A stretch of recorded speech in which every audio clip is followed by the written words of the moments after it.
So this is a story that turns intimate love and longing into a queer mythological ride that has beastly highs and melancholy lows. Very good. Does that make sense? I don't know. Thank you, Salam. Thank you for having me in this beautiful wonderland of Persian culture and literature. I'm Navid Sinaki, and I'm here to support my debut novel, Les Larmes Rouges sur la Façade. In English, it is Medusa of the Roses. And it is a novel that takes place in modern Téhéran, where even though homosexuality is criminalized and punishable by death, there's still it still blooms somehow, and it braids together bits of film noir and Greek mythology and a part that is very important to me, Persian folklore. So there are elements of all of those in there to tell the tale of childhood friends turned lovers and their desperate attempts that involve murder and seduction and deception to leave their hometown and create an alternate version of life for themselves.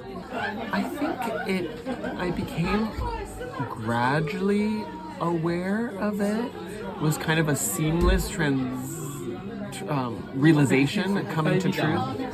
And probably as early as my early teens, if not earlier, I just had a certain sensitivity and that made me feel different from others that I was around. And more so when I went into my teenage years, the more sexual longing revealed itself. And in terms of my writing and how it affected it, I believe it challenged me to sew together multiple perspectives, a little bit of secrecy, a little bit of danger, just so that you create a portrait of yourself that's more complex than anything that's one note. So I was born in Iran. My family moved to the US when I was 1 year old, and we would visit most summers. And then there was a bit of a gap where we didn't go for a while. And when I returned for what would be my final visit, it was when I was 21, as you mentioned.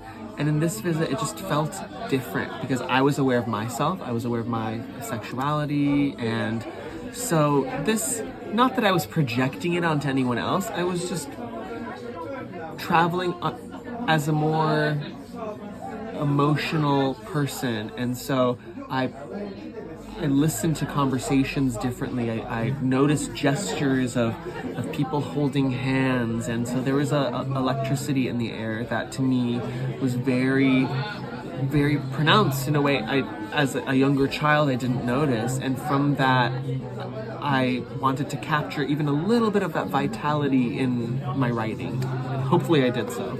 They are complicated characters that aren't always moral, so it presents many issues to argue about, discuss about, and characters to follow along because they do dangerous, dirty things that people don't normally do. Like 2008, not many of these conversations were happening, at least in the circles that I was in. But since then, be it through university or social circumstances, I've met people that talk about, their queer experience in Iran and how it is multifaceted. And so just the fact that there are more conversations happening about it, I think is new and amazing, because sometimes when writing this novel, there are moments where, parts of it's more fiction than journalism, but then when you meet someone that tells you that something you've written is very true to their experience, it's a little scary and magical at the same time.